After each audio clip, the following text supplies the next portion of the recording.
Sipiika agambye Nnampala agoberera amakubo wagayitibwamu okulonda abantu.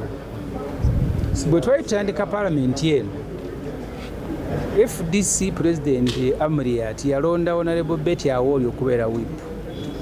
N'amutwala mu FDC National Executive Committee n'emugaana. Nega twagala Ssemujju. Nze salondibwa Amuriat oba Nnampala. Nalondibwa FDC National Executive Committee. Baye MPs bonna bagituulako.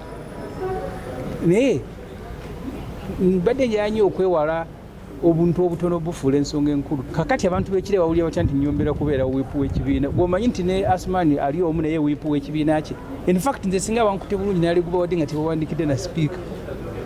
Kubanga siraba omulimu gwa wiipu mu tteeka eriyitibwa Administration of Parliament Act kukubiriza ababaka kujja kubeera mu paalamenti na kubateeka ku komiti. Kati gwe eri olaba nga nze Ssemujju nyina okulwanira ekyo nti omulimu gwange kujjukiza ababaka nti mujje mubeere mu paalamenti nga kyenwanira ekyo. Baguliko ebitafuta byemutatugamba. Whip tiwawulira wano nga Nnyombo we n'alemba muwa n'essente n'ez'okugaba. Ba whip abasigadde including chief opposition whip million 2 ze bakuwa ze bawa ne shadow minister. Honorable Nsibambi shadow minister zaafuna era tagenda kweyongerako yadde 10. Maybe simanyi obo nze n'abantu abamanyi nti ndi whip ndowooza bategedde bangobye abasinga bali tebamanyi nti ndi na whip. Download the app on App Store or Google Play Store now. Vision Digital Experience, the future of media.